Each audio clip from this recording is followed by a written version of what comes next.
wild world of the diagnostic lab space, nothing is off limits. Science, compliance, sales, and marketing. Welcome to Lab Results with your host, Blake Ford. Good morning, everyone out there. It's morning time where I'm at. Got a great workout in this morning. I hope you did too.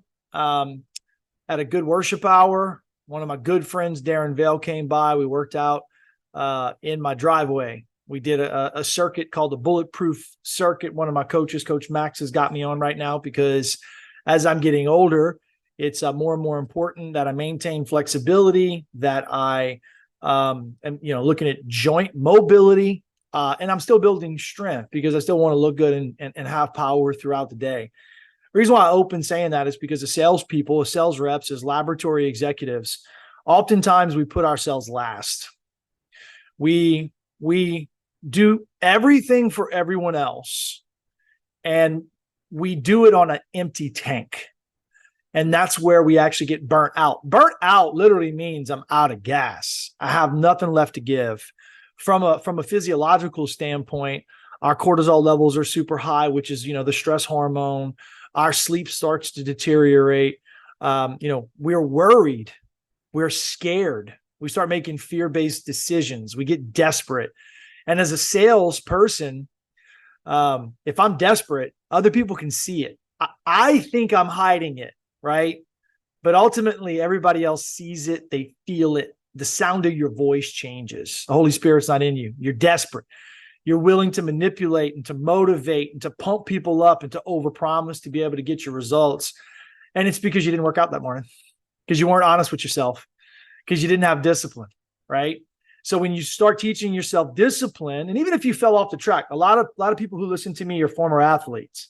And so we know this, when you're in the pocket and your body's on fire, you carry that energy, you carry that emotion, you carry that physiology, that mindset throughout your entire day. So just as a reminder out there, if you're wondering why your sales are suffering, if you're looking to do something to become a better salesperson, go to the gym.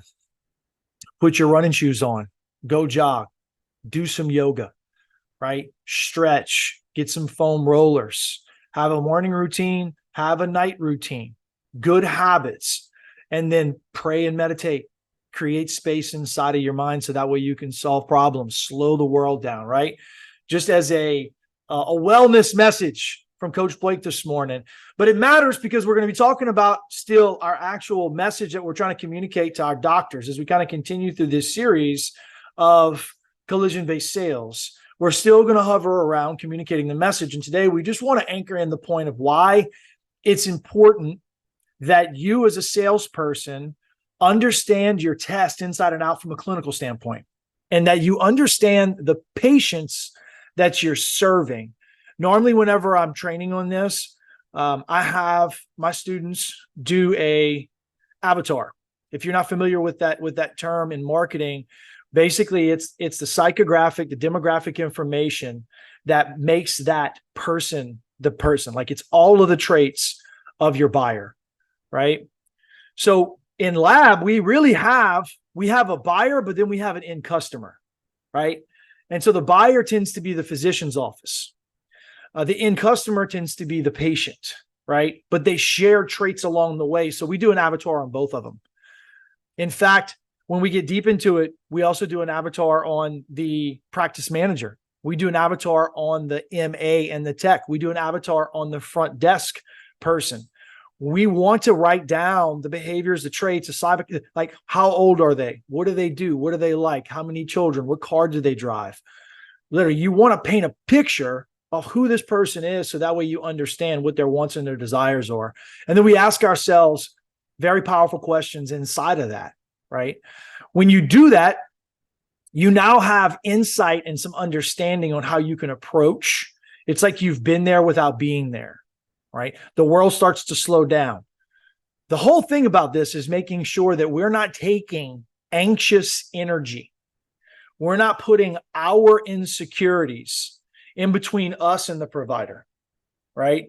We want to understand the clinical test because we don't want to have nervous energy about not knowing the right answer. But the key to it all is being able to say, I don't know, being able to ask clarifying questions in the pocket and staying honest. A lot of people start honest. They start off honest. They start off telling the truth. And then they get about 2 or 3 questions into the dialogue, and all of a sudden they start drifting into a place that's not honest anymore. They don't stay honest.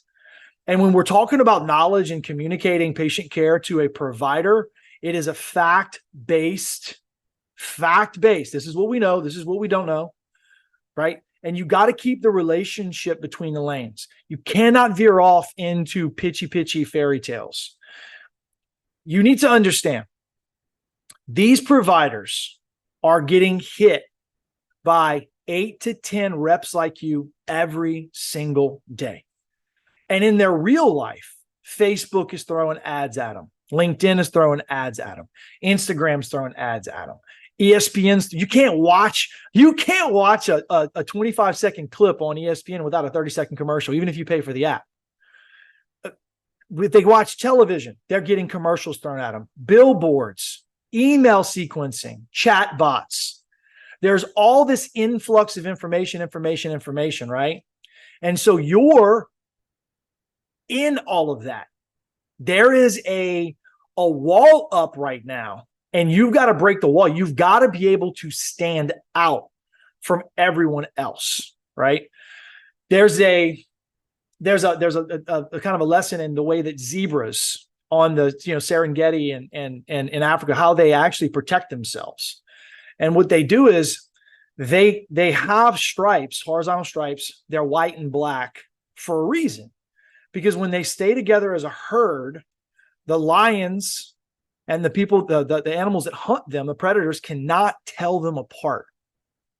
A lion cannot tell who is a zebra and who is not a zebra. It just looks like one big giant blur, one big mess. I don't want to get into it because of the way the lion's vision is. It's not until one of those zebras gets separated, till they actually get separated, that they get singled out, right? In this aspect, you absolutely want the lion, the doctor, to hunt you. You want to get singled out. You have to separate yourself from the herd. Otherwise, you will not be seen. See, salespeople think that we're the hunters, and you hear that all the time. Oh, I need hunters. I need people who go out there and hunt and hunt and hunt. Man, you need people who are able to convey a message that hunters want. You need hunters to want you, and providers, doctors, nurse practitioners, they want things that are the best for patient care. They want things that streamline workflow. They want things that make their job easier. They do want to advance technology. They do want to advance innovation, but they have been burned so many times by so many salespeople, so many laboratories, so many EMR integrations that have gone wrong and that have been delayed. So many people that have come in and said, oh, doc, we don't bill, we don't send patients to collections. And the laboratory gets in financial trouble and they send everyone to collections, right?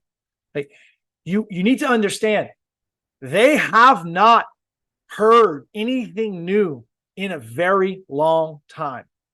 And so if you're brand new in this game, you're a COVID salesperson, or you're selling infectious disease, even if you were selling toxicology, right? Back in 2012, 2013, 14, 15, right? If you've been in this game for a decade, then you know what I'm about to say is true, right?